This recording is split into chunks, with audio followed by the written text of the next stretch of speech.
Hello and welcome to the Minnesota Left-Handers podcast. It's officially March, which means that we can start looking at golf courses opening. At the end of the month, maybe.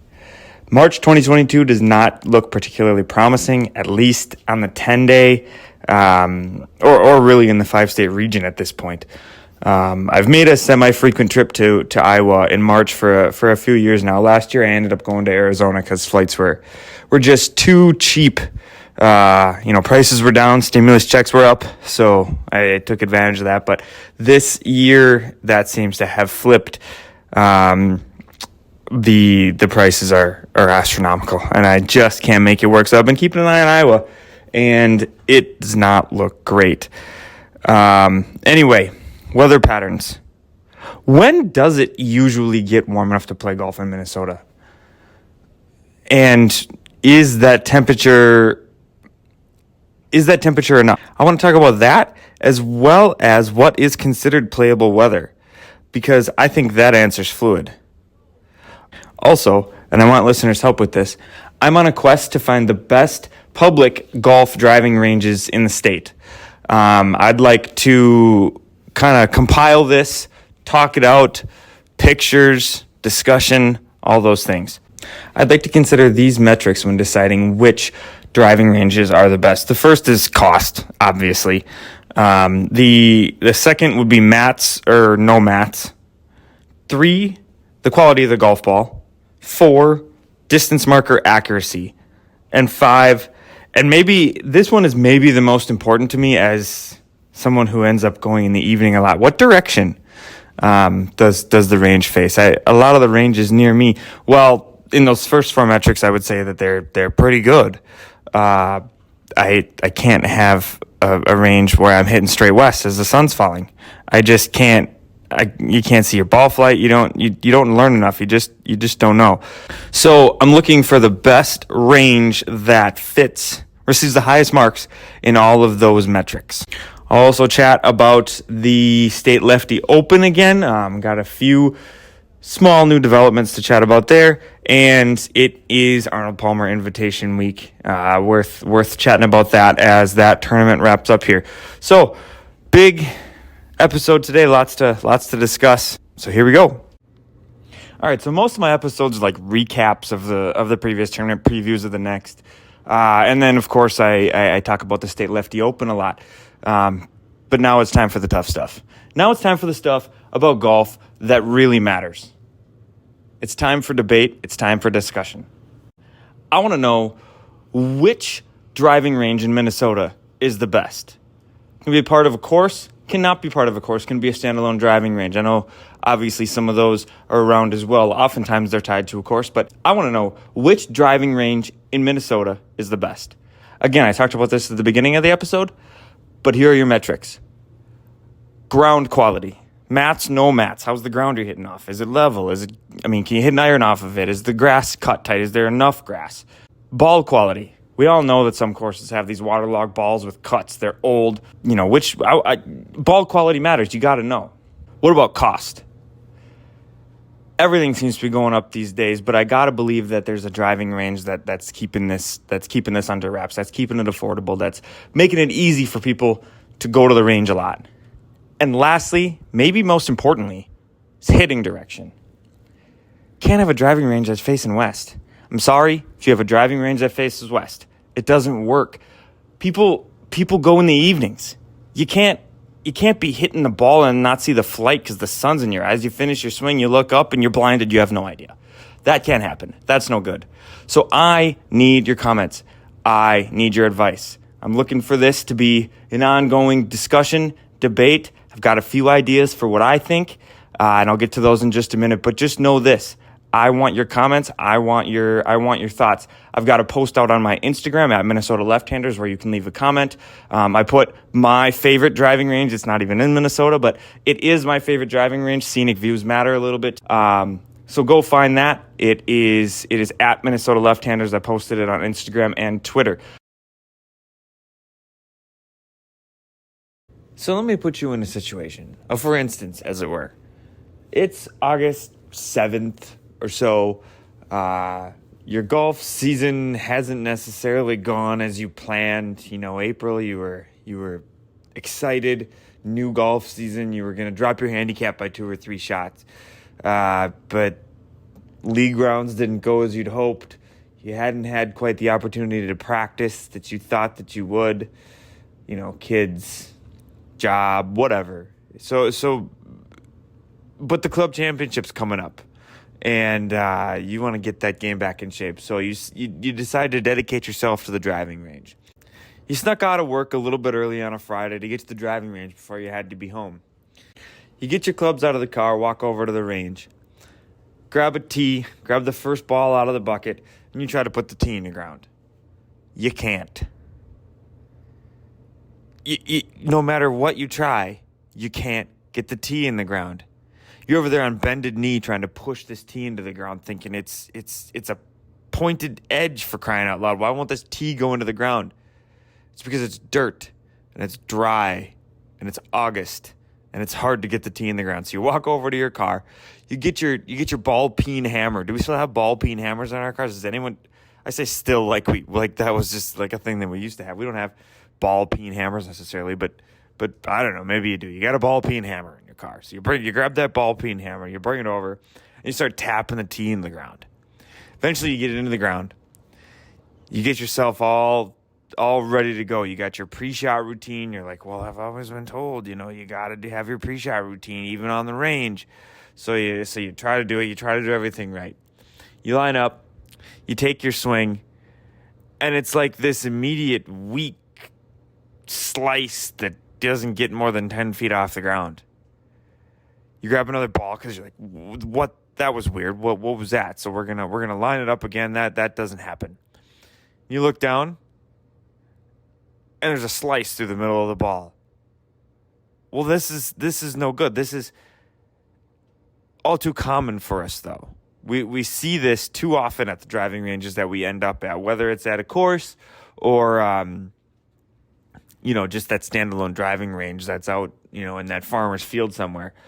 We all know that these driving ranges exist. You got the ball and it's like got a brown smudge on it because the owner of the driving range had his ball retriever and he was digging in the pond at the local course for balls that he could throw into his pool of golf balls to sell for $8 a bucket. Well, we all know that this happens. We've all seen it. We've all been to these ranges. I don't want to talk about these ranges. I don't think it's fair to call these ranges out. I don't necessarily think that that's what I want to do.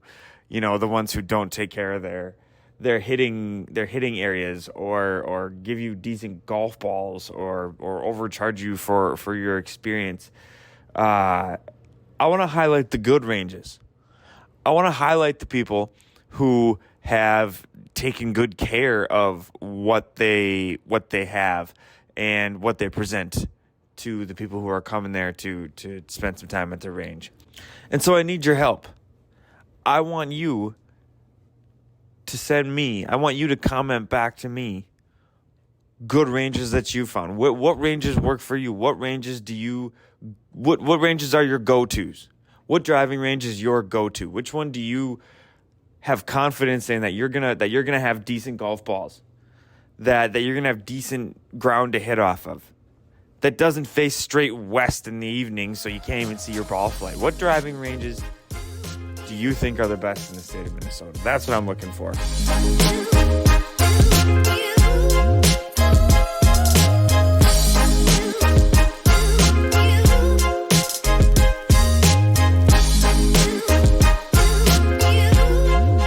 Today, where is the golf course right now in terms of fairness versus playability? Are we on the edge? No, we're not on the edge. I thought we could be on the edge, but we've surpassed it. Yeah, it's pretty much gone. Specifically, the latter part of the day for us it's pretty much shot, which is unfortunate because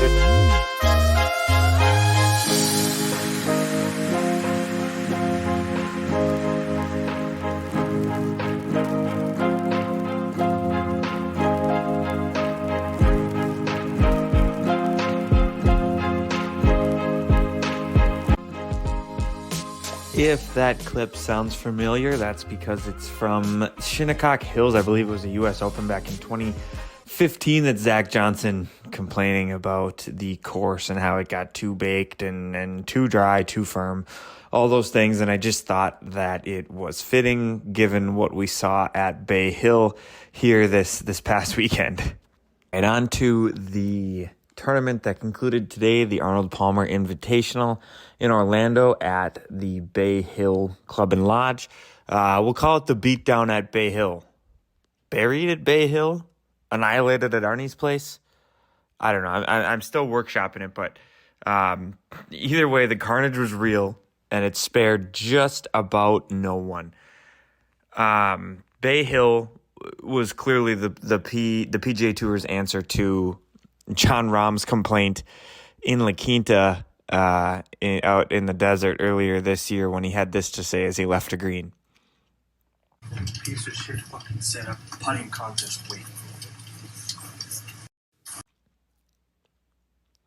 The trouble, though, is that then you have Rory, who normally gives very candid, good, honest interviews, honestly, and I enjoy that.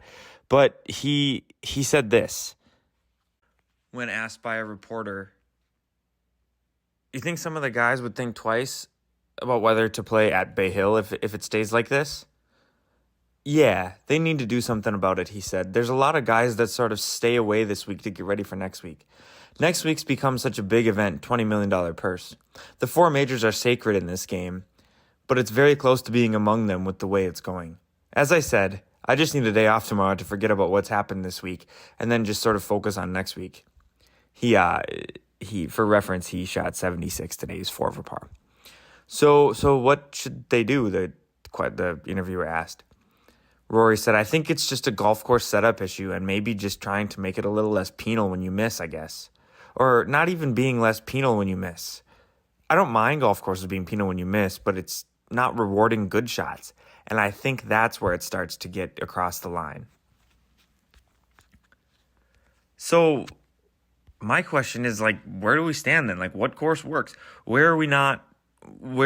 Where's that happy medium between a putting contest? I'll clean that up a little bit from some of the explicit language that Rahm left for us. Between a putting contest and a course that he corrected himself, but he did say a course that's too penal when you miss. Well, how about going and being me or any one of you likely hearing this today? It's pretty penal when we miss. We notice when we miss. We don't recover when we miss. What does he want to still make a birdie when he misses the fairway? I mean, it's supposed to be a problem. It's supposed to not be a walk in the park. For me, I just think we're supposed to believe our own eyes. Twitter and accessible video have made it all too easy to give opinions and to overthink our own thoughts on where we land on, what courses work and what we want to see, and is seeing the birdie fest that we saw in the first couple weeks. I want to say it was at the Tournament of Champions when Cam Smith won at 34 under. Is that fun? Is that good for us? Do we want to see that? Or do we want to see guys who, today on Sunday, shot 75? The average score was something like 75, almost 76 in the fourth round. That's what we want to see. 63s are neat and they're fun to see, but honestly, I'd rather see a whole field battle it out. I want to see them have to fight for to whatever scale, a 75. I mean, knowing that they're capable of a 63. That's like me, being capable of a 77, 76, but really fighting out an 81 on a hard course, a tough day, because that's a number that I appreciate, And here's the other thing. You never see the winner complaining about the setup. Where's Scottie Scheffler complaining about this setup? If Rory had won, he would not be doing that. And also, on that $20 million purse piece, the Arnold Palmer Invitational is an elevated event, so the purse is already high. I think I said in my previous podcast that it went from 9-something million to 9.3 million total purse to 12 million total purse. So, and you get more FedEx Cup points for placing well in this event. I think the winner gets 550 as opposed to, an average weekend's 500. So it already is an elevated event. Guys should want to play. That's the point. So if it's about the 20 million at the Players, what will be said when that course gets too baked out, too firm, the rough is too thick? Then there are guys skipping Bay Hill to get to the Players, but then, if that starts happening, then we're just back to square one. That doesn't work. The Players doesn't work. Bay Hill doesn't work. What does work? Are we only going to play Riviera? Is the 3M in Blaine going to start to be some elevated event because guys can score? I don't know. It just doesn't. Where are you supposed to land? I don't know. I'm going to start believing my own eyes. Here's my deal. I enjoyed it. I'm not here to overanalyze different sort of more fair ways to toughen up a course. Yes, there is that. There's different architects. There's different ways that the tour could set this stuff up. But the guys who set up the tournament this week, they did what they did. Here's what I saw. I saw missed putts. I saw short-sided chips. I saw balls bouncing through greens. I saw water left and dead right. Hit the shot that the hole calls for, and you'll be fine. Hovland was at 10 under after Friday, and he finished at 4. I mean, that's just a tough weekend setup. That's 4. I think it was 4 over on Saturday, and then 2 over today on Sunday.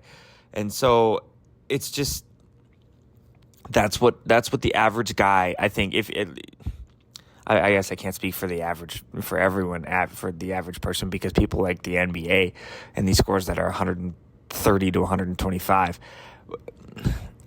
I like seeing guys have to grind. I like seeing guys have to struggle. I like seeing balls disappearing in the rough. I like seeing the final group on Sunday playing the front 9 and 11 over. I like seeing Lucas Herbert place change his life, honestly, with the amount of money that he made today by showing up. I like seeing that stuff. That is someone who plays well on a day when nobody else seems to. That stuff matters to me. I enjoy that sort of thing. And so good for Scotty Scheffler. I mean, the guy, what was it? He won, obviously, today at Arnold Palmer. I think he took 7th at Riv. He took 7th at Riviera. And then he won the Waste Management. So in 3 of the last 4 weeks or something, I don't know, then you got Honda in there. 3 of the last 4 have gone win, 7th. Then I guess I don't know what happened at Honda, but then he won here again at Arnold Palmer. I mean, unreal. And he's 25 or something. He's this year's Colin Morikawa, maybe. I don't know, but he's whatever he's got going, whatever he's doing, he should keep doing it more because it's working. And he might be somebody who we look out for at majors, who I hadn't even considered. I was and still am on Rory winning the Masters. I think it means a lot to him. I think that he's going to finish out the Slam, but Scotty Scheffler might be a strong bet if you're a betting person. Yeah, I think Rory's a good bet, but maybe Scotty Scheffler's the guy. We will have to see. We are on to Players Week. I want to say Bryson DeChambeau is a scratch. A withdrawal. He's dealing with that injury. He had that video out last week where he sat out Bay Hill. I think he scratched for the Players too. But then you've got Phil, and we start to wonder what exactly is going on with Phil and where he lands and if he was suspended by the tour and all those things. Not playing the Players is a big deal. He's the reigning PGA Tour or PGA Championship champion. It's a kind of a big deal to miss a tournament like the Players, which, in terms of events, is probably the 5th biggest of the year, the kind of thing that he should be at. He is one of 2, he and Bryson, who are in the top 50 who aren't there. I mean, it will be noticed that he's not there. Check back soon for more discussion around that and maybe a preview later in the week. Otherwise, if anything big happens, I'll pop on and maybe put on a podcast to talk about that as well. Thanks for listening.